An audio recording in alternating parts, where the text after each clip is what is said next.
U prošloj emisiji Goran je u Saru otkrio svu ljepotu plesnog izričaja. Baš smo uživali, plesali smo i nije mi važan taj do kraja jer ja nikad neću biti vrhunski plesač. Samo je važan dojam i baš mi je bilo drago da smo mi uživali. Sad, jest da je živi zamijetio nešto što je blaženu facu na Sari, a kod mene je neku strast ili nešto, ali ja sam baš mi je bilo to dobro. Baš sam to i htio. Meni se vaš izraz lica, Gorane, ponekad nije sviđao, previše je tu bilo previše drame, ko u kazalištu. Meni je bilo baš dobro.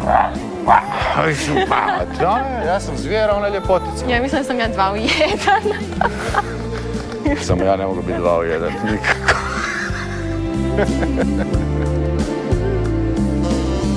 Nakon 2 spora plesa, Gorana i Saru sada očekuje njihov prvi brzi plesni izazov. Ovaj tjedan nas čeka čaj.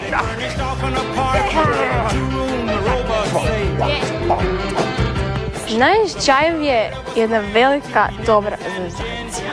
Brzi je, jako je brzi. Moram brzo recipirati taj pokret, što sve, a onda uživati. Pustite nam uzmrt, tu smo gotovo. Je, tako je. Gdje broj? Pa, ja se ne mogu niti isati. Ako dođemo do faze da imam blaženu facu kao Travolta kad pleše, da uživam. Mislim da je čak bitnije da uživaš nego da ti koreografija bude točna. Koji će ovdje mišić otkriti? O, da, skužio sam ko je. Ovo je tu.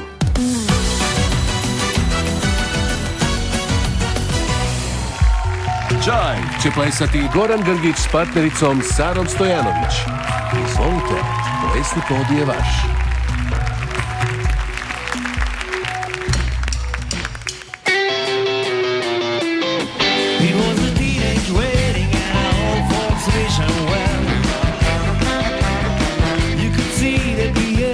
Truly love mademoiselle. Another young monsieur, madame, around the chapeau. C'est la vie, c'est the old folks. He's got to show you never can tell. They finish up in the apartment with a 2-room rubber sail. The cooler will jam with TV diners and ginger ale.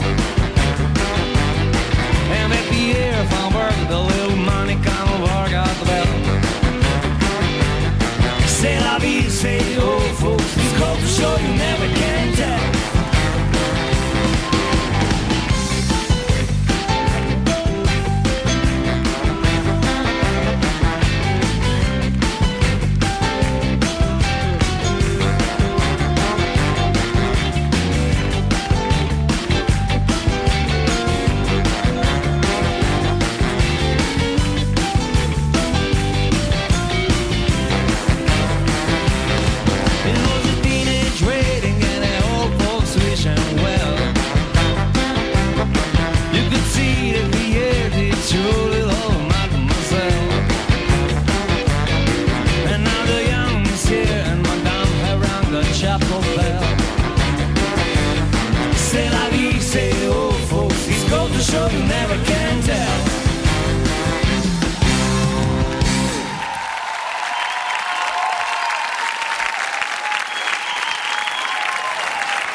Bravo, bravo, ali